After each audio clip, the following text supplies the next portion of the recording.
Les mêmes jours,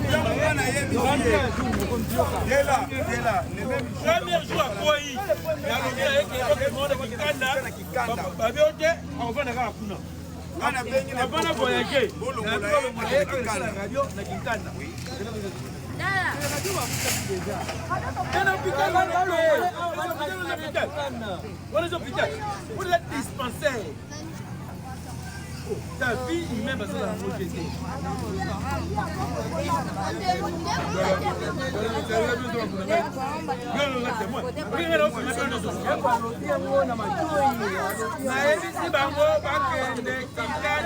Nous sommes à Matadi, vers Demba. La route est en train d'être asphaltée. Il y a des démolitions par rapport à la construction anarchique. Raison pour laquelle ils démolir parce que dans moins d'un mois déjà, nous sommes là avec Wasi Congo. Donc, pour vos problèmes de construction, n'hésitez pas à nous contacter. Wasi Congo est là. Donc, nous sommes à Matadi. Oui, Jérémy, nous sommes à Matadi. Papa Tima, nous sommes à Matadi. Oui, nous sommes à Matadi.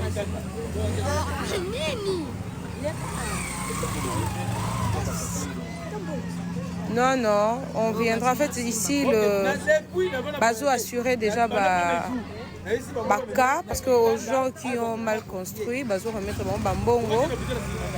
Parce qu'on a détruit aussi un hôpital. Alors, pour le malade, on les a transférés à l'hôpital Kikanda avec l'homme de la parole, David Wassi. Donc, avec lui. Je suis en live. Oui. 6 personnes, il y avait déjà dit ça. Je les ai dit, il y a dit démolition par rapport aux constructions anarchiques, mais aux personnes, je les ai expliqué.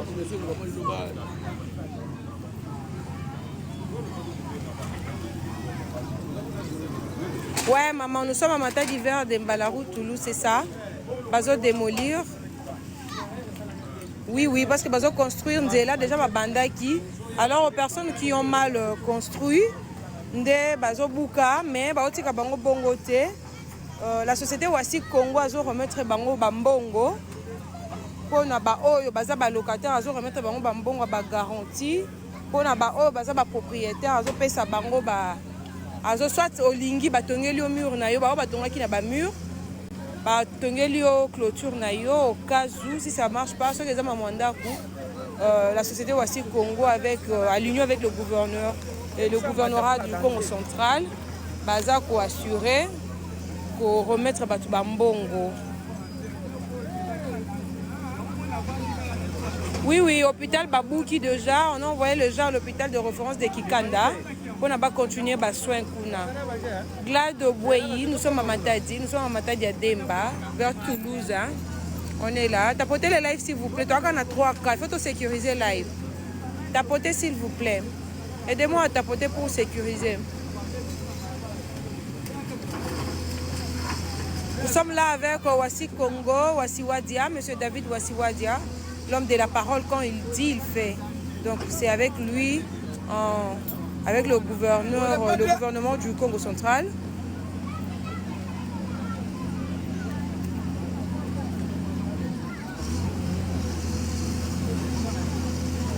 Ok, je veux parler avec M. Wassiwadia, avec lui, je vais échanger avec lui. Comme ça, on saura peut-être comment résoudre le problème à Kinshasa et Papati Mayork. Donc, on solo lana chef.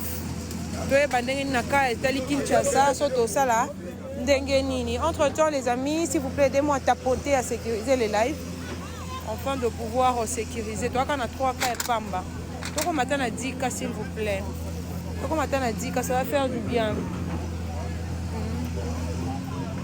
Ouais, maman. Oui, papa se lève. La route Toulouse vers Copain, c'est ça.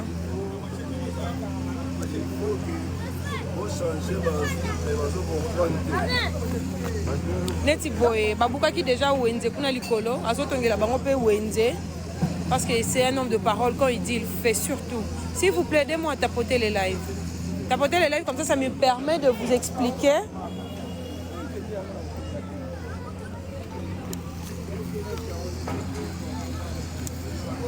Vous voyez, la société est là, voici Congo. La société est là, voici Congo, en communion avec le gouverneur du Congo central. Donc c'est un peu ça.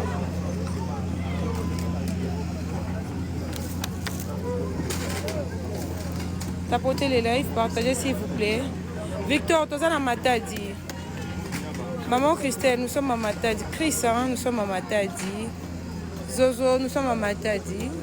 Vers Toulouse. Route d'Emba, vers Toulouse. Tapotez les lives, s'il vous plaît. Tapotez tout comme Atana Dika. Oui, Bazoto Nganzela. Babandaki déjà.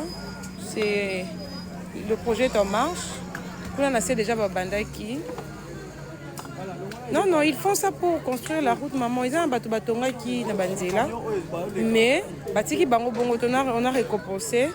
Baoyo babuki bango ba mire, ou soit olingi ba remettre un bongo yo moko tongi, ou soit ne bazo tonganzela ba tongeli yo pe mire o ba buka. Aux personnes qui ont des problèmes avec le locataire, on leur remet l'argent de garantie. Aux propriétaires, on remet bazo que ça va mbongo. Donc c'est un peu ça. Nous sommes à Matadi.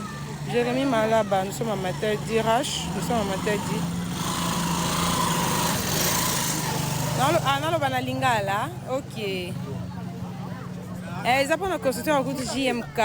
Tout ça à Matadi. Tout ça à Matadi. La route Temba. Tout ça la route Temba vers Toulouse.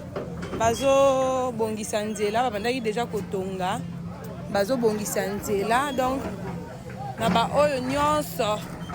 Batongaki na banzela sokoza locataire bazongisi lo garantie sokoza propriétaire bapesi yo mbongo soki ezaka yo peut-être oza pomme ka mur na yo débordaki soit olingi batongeli yo mur na yo tonga baotonga nzela soko olingi pe ba remettre yo mbongo soki yo moko okolinga. Oui, Aigle Conception groupe eza na Matadi à Demba, oui. Nous sommes à Demba. Nous sommes à Demba.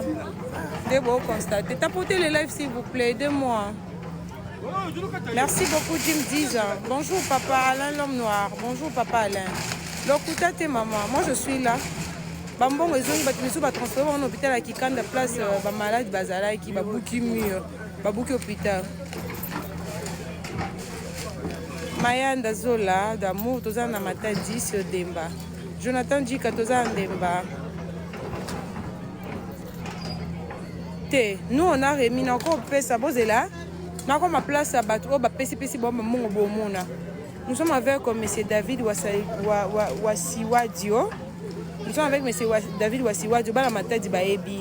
Donc lui c'est un homme de parole. Quand il dit, il fait. Si vous avez un bande de Matadi, vous pouvez confirmer Bino. Je vous dis vrai. Non, quand ça bino temps. Soit vous avez un Matadi, appelez, on va vous dire. Quand vous avez un bambon, on a Matadi, vous avez un bambon.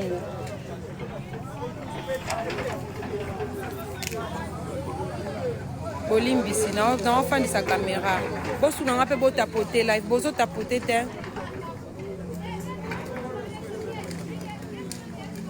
Ouais, normalement, il faut quitter à côté, toujours avec Voici Congo.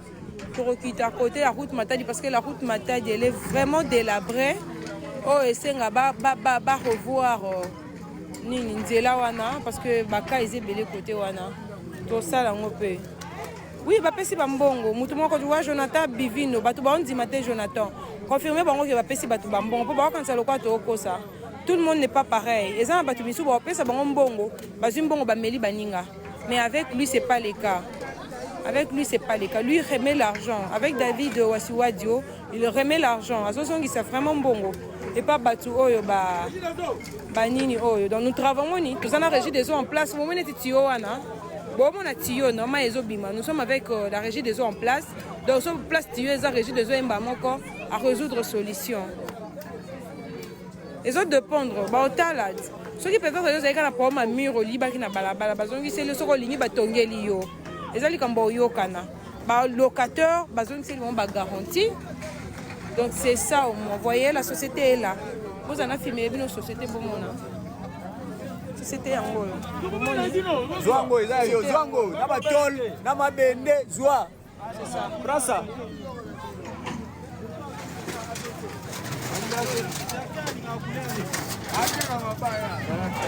Bon, tapoter tant, tapoter parce qu'il faut tapoter pour nous sécuriser là.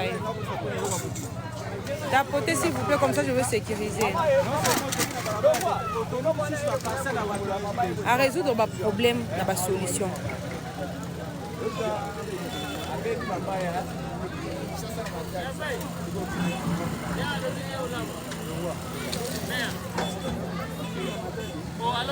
Nous sommes à Matadi, Maman Bénédicte Ngui, MBT, PK ASI GX, tous à Matadi Nandemba, vers Toulouse.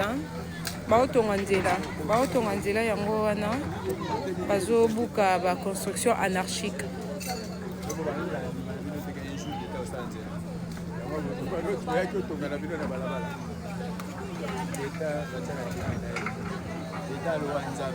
Maman Mati, toujours. Mando, toujours. Awa Demba. Jonathan Beni, Fotoza Demba. Tapotez-moi les lives s'il vous plaît, 2 mois par